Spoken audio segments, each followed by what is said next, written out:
Jeans, নীলচে top, পায়ের উপর পা তুলে বসার কি ভঙ্গি! সব মিডল ক্লাস প্রেজুডিস। তা যদি বলো, আমি তো মিডিল ক্লাসই গো। বাবা শিক্ষকতা করতেন, আমি নিজেও তো একটা স্কুলেই পড়াই।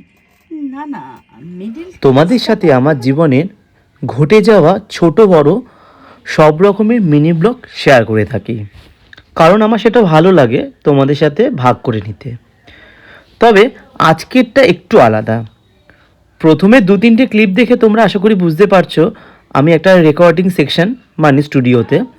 আসলে এখানে যে দুজনকে দেখছো এদেরই একটা চ্যানেল আছে, যেটা শ্রুতি নাটক স্পেশাল।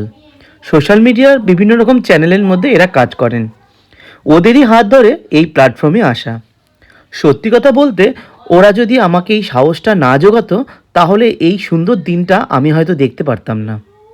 ছোট থেকেই খুব নেশা বলতে পারেন সানডে সাসপেন্সের।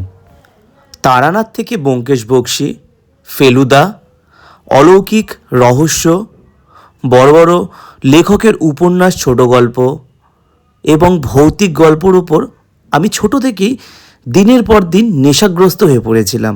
বর্তমানে সানডে হরর, গল্প মিরের ঠেক একের পর এক প্ল্যাটফর্ম উঠে আসছে আমাদের সামনে। মনে হয় আমার সব ইমিউনিটি নষ্ট। চোখে মুখে তবু টাইট জিন্স, নীলচে টপ, পায়ের উপর পা তুলে বসার কি ভঙ্গি! একটার পর একটা গল্প শোনার নেশায় আমি উন্মুক্ত হতে থাকি। কি হলো? কি মনে হচ্ছে হবে? আরে বাবা, চেষ্টা তো করছি। উফ, কি যে হলো, বিগড়ানোর আর জায়গা পেল না। কেন এই নির্জন রাস্তাটা? এই ধরনেরই আমি একটা কাজ ওদের সাথে করেছিলাম। এই মানুষগুলো সত্যি না থাকলে পরে আমি হয়তো এত সুন্দর দিন একটা পেতাম না। এই এক আমার জীবনের নতুন উপহার। ম্যাকওয়েল, আরে কি আশ্চর্য, আমি তো ওখান থেকে এমসিএ করেছি। আচ্ছা, আপনার কোন ব্যাচ? 2010 pass out. আমি 2008, 2 বছরের সিনিয়র। কিন্তু তবু আপনাকে আমার চেনা উচিত। এই চেহারা আমার মা বলেন, তুমি যদি মন থেকে কোনো একটা জিনিস সবসময়ের জন্য চাও, সেটা কখনো না কখনো তোমার জীবনে ফিরে আসে। এই দুজনই ছিল বড্ড অভিজ্ঞান, বড্ড এইসব ব্যাপারে পটু।